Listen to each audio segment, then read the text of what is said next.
What if everything you knew about guilt, justice, and motherhood was turned inside out? Kathleen Folbigg was once branded Australia's most monstrous mother, convicted of killing her 4 children. But beneath the headlines and heartache lies a story far more complex. It begins in blood, spirals through grief, and ends with science challenging the verdict that changed her life. Was she a cold-blooded killer, or the victim of a terrible mistake? This is the haunting, harrowing case of Kathleen Folbigg.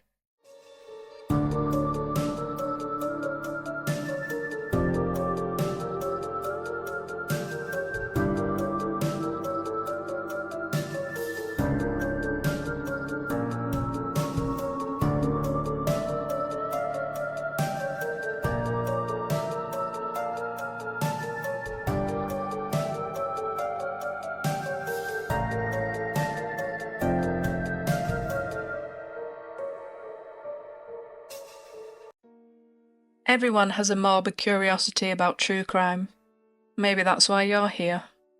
We love the mystery, the drama, the macabre, and the descent into human psychology. But how often do we stop to think, what if it wasn't just a story? What if it happened to us? Most of us fear becoming the victim of a crime, but what if you were accused of one? Something horrific, something incomprehensible. What if you were convicted of killing your own children? Today's story is one of tragedy, justice, and injustice. A woman dubbed Australia's worst serial killer. A mother, a wife, a prisoner, and eventually a free woman. This is the case of Kathleen Folbigg.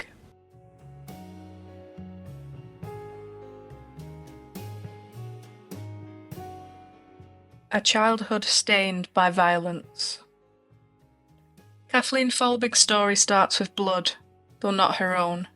She was born in 1967 to Thomas Britton and Kathleen Donovan, and when she was just 18 months old, her father stabbed her mother to death 24 times in a frenzied attack outside their Sydney home.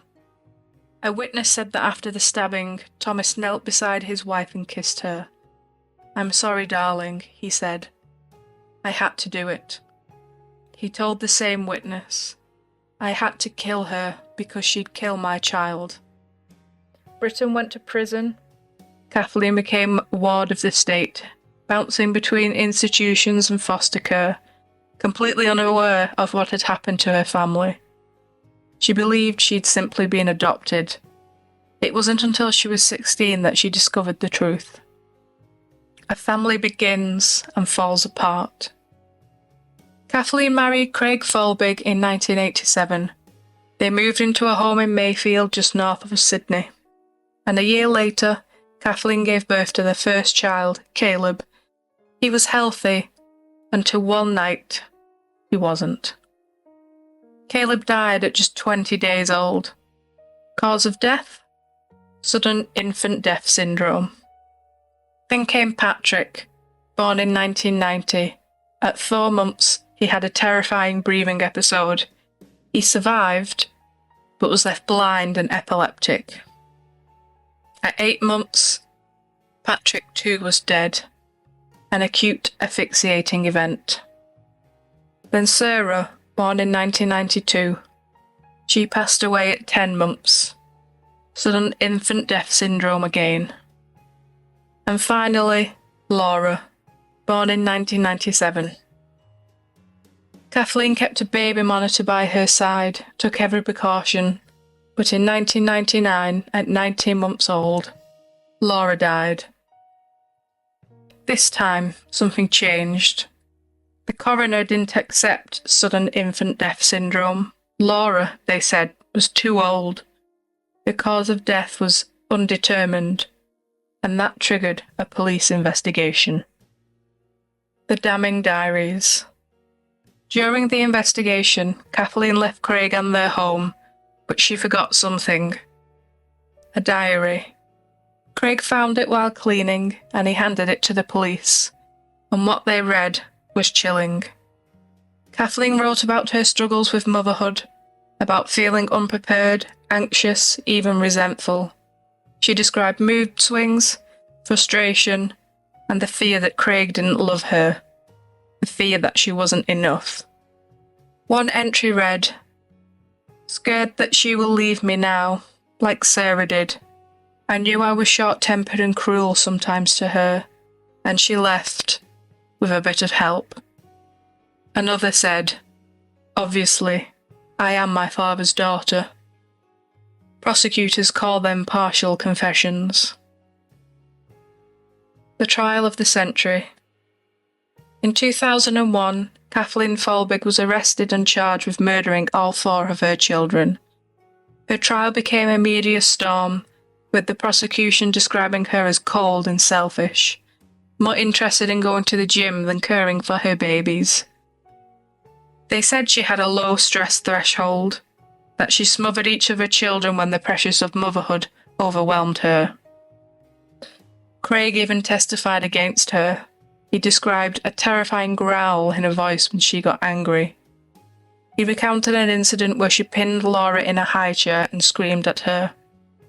The jury deliberated for less than a day. Kathleen was found guilty on 3 counts of murder and 1 of manslaughter. She was sentenced to 40 years in prison.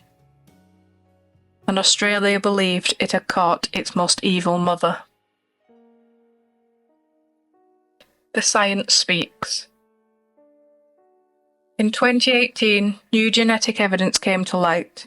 It showed that Kathleen's 2 daughters had a rare genetic mutation, one linked to sudden death from heart conditions. Her sons had similar markers linked to epilepsy. Experts examined autopsy reports and found no signs of smothering, no bruising, no trauma, nothing conclusive. A growing number of scientists, including 2 Nobel laureates, called for a review. They said the diary entries were the writings of a grieving, mentally unwell mother, not a murderer.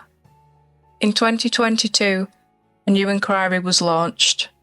The Chief Justice concluded, "There is reasonable doubt as to Kathleen Folbigg's guilt for each offence."